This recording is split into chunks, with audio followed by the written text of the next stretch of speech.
Hey guys, what's up? Welcome back, and I'm back again. It's I've been on a holiday for 12 days.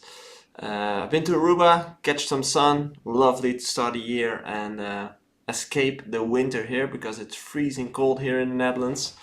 Um, but I had a great time. I'm all rested and ready to start a new year.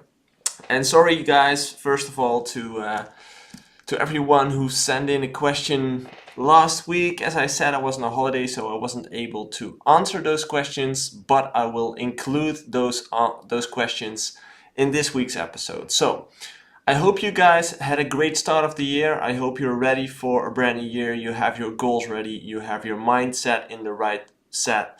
Um, at least I know I am. I'm really excited. I have a lot of new great ideas. I'm actually doing a new Q&A with Renee MS later today.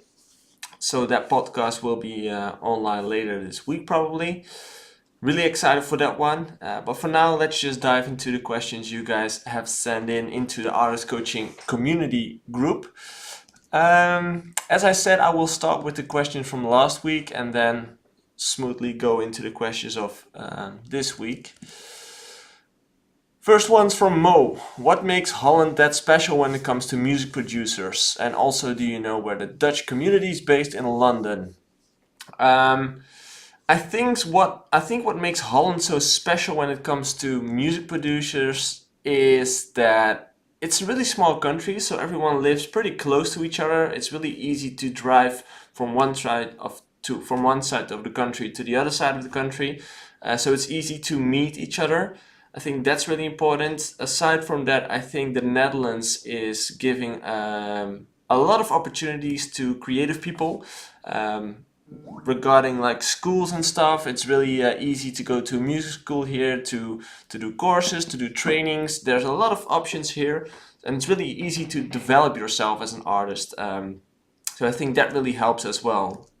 Yeah, I think that's one of the most important things. Um, and I think the difference that I hear from people from other countries is that Dutch people are willing to collaborate with each other. And I think that's really important because that helps each other building a brand and building a following. And I think that's really important and underestimated. So try to help each other and not just block each other in your career. I think those are the things. I don't know a Dutch community based in London, but I would recommend you to go out and find one online because there's a lot of people online making music, talking about music. I have my community group where you're in. I have the Discord page where you can chat with a lot of other producers, singers, songwriters. I would suggest you to go over there and start working on your network because it costs a lot of money to move to London and stuff. So first try this and maybe then try go to London. Ian asks, would it be useful to create a Facebook group where producers support each other to post and create engagement, artificial fans? Well, Ian, I'm not a big fan of Facebook groups where you can actually support each other, as in like your likes or like your posts. I think you should just focus on build your brand as strong as possible so people will come to your page by themselves and not just liking you because you like them, like you're actually fooling yourself there. So I wouldn't recommend doing that. I would recommend building a fan base that is actually engaging because they like what you're doing as a brand. And he also asks, are hashtags useful on Facebook and what are the best times to post on Facebook? I wouldn't use hashtags on Facebook because the platform simply isn't made for that. Of course, you have an option to use them, but nobody's really looking for hashtags on Facebook. On Instagram, on that side, people do use a lot of hashtags because that platform is based on using hashtags. Not Facebook, I would do Instagram with hashtags. And what are the best times to post on Facebook? That really depends on your own statistics, depending on where your fan base is from and all those kind of things. So that's a personal thing. You can look up those statistics on your own page. So dive deeper into that for just once. It's really easy to read those numbers. And you know what the best time for you is to post.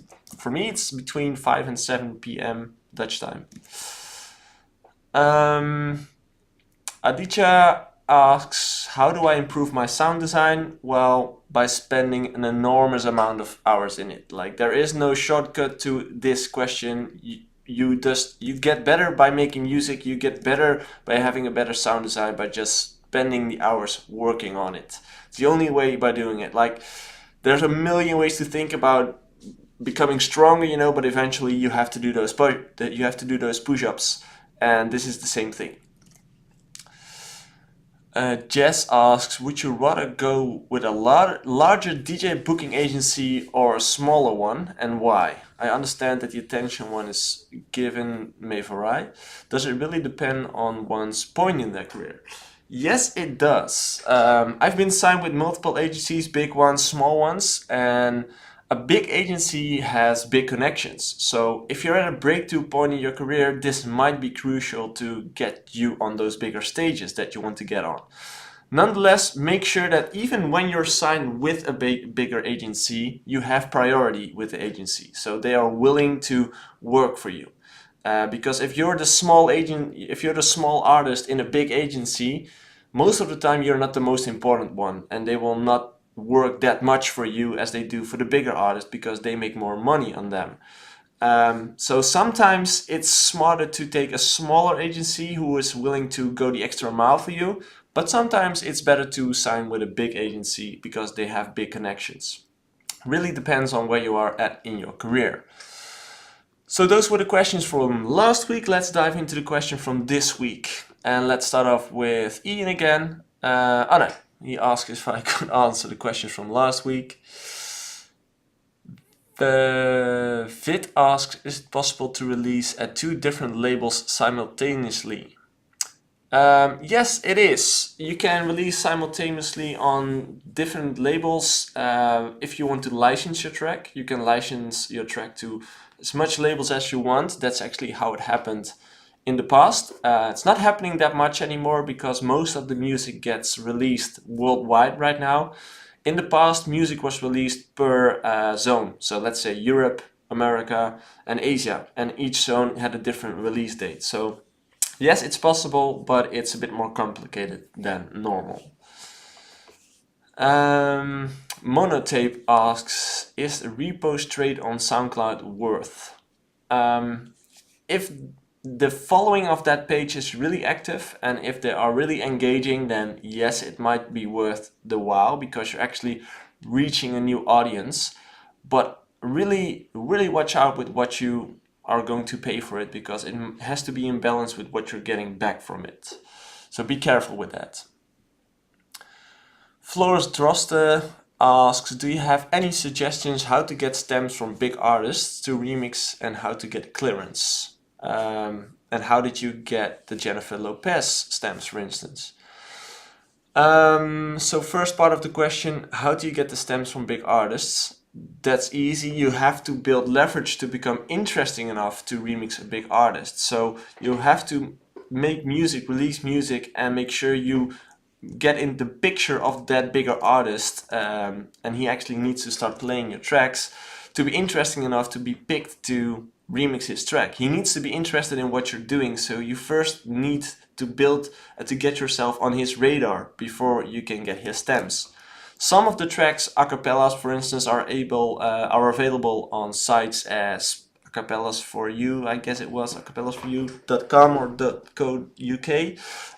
Anyway, there's a few websites out there where you can download most of them, but not all of them.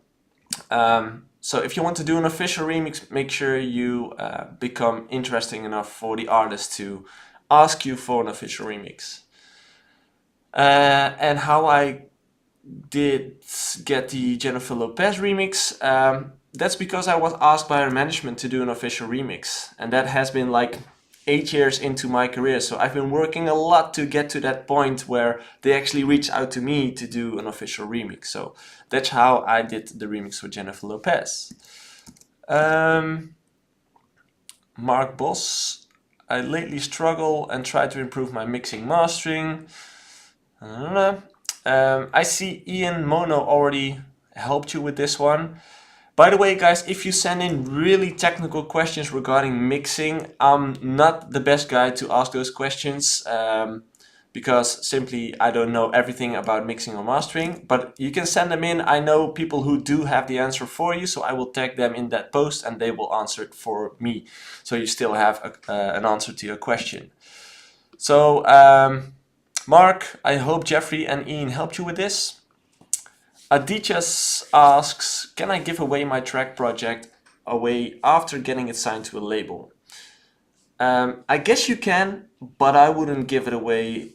I would just consider creating a making of video or something to still show the people how you create the track, but not give away the actual project.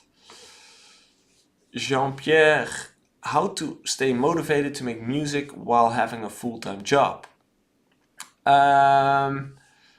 Well, this is really interesting to me, because to me, what I really learned is you have to find out what works for yourself. It's not like a global thing, it's a personal thing. You have to find out what gets you motivated, what gets your energy going, what gets your mood in the right mindset. And the only way to find that out is to start trialing and to start listening to yourself, to start listening to your body. Sometimes it might be a video that gets you excited. Sometimes it might be a podcast or a picture or a certain smell. Find out what works for you, because if you find out what it is, you can use it all the time to get motivated for music, to get motivated for anything. To me, for instance, it really helps to watch music documentaries from maybe like Swedish House Mafia. I really get excited by those things, but also podcasts really help me. That's why I always start off the morning with a podcast, which gets me in right mindset. Chuck Tang, how should I mix vocals? And are there any good tutorials on YouTube? I don't really know any good tutorials on YouTube. And it's a really hard question because there's too much variables that I don't know in this question, but the main thing is learning how to mix vocals, instrumentals, doesn't matter. Learning how to mix is done by repetition, and you just need to spend a lot of time to actually get to know how it works. Aside from that, you also need a great environment, like a great studio room, but I think the first thing you should focus on is spending an enormous amount of time to actually start knowing how to mix. Maxime asks, I wonder if you know any YouTube channels that make tutorials on Bitwig Studio, as I have issues with audio stretching. I actually don't know one. I personally use the Ableton stretch function because I think it's the best and it's the easiest to work with. But maybe you can also try Melodyne. I don't really like the way it works, but I think the quality is maybe a bit better than Ableton, so you can dive deeper into that if it's useful. So guys, those were the questions from the last 2 weeks when I was on a holiday. Thanks again for sending those in. Again, I really appreciate you guys being so active in the artist coaching community. I've recently set up a Discord page, so if you like Discord and if you aren't a member there, I'm actually amazed about what's happening there. A lot of people engaging and spreading knowledge about music production and actually the deeper kind of knowledge. So if you're a producer, that's really interesting. Go look it up on Discord. It's artist coaching. For now, as I said, later today I will record a call with Rene Ames, one of my biggest and one of my favorite artists. He has a really unique sound and I'm really interested to have a talk with him about that, like how did he manage to build his own sound. It's really recognizable. And for now, I'll see you next time. I'm back again, and like I said in the beginning of this video, I'm really excited. There's a lot of stuff coming up. I'm having a masterclass this weekend with Anna Agency, the agency of Hartwell, Danik, Afrojack. They will come here to the studio to tell more about what they're doing. Lots and lots of things for 2019. Thanks again for being a part of the artist coaching community, and I'm really excited to get started for this new year. See you guys next time.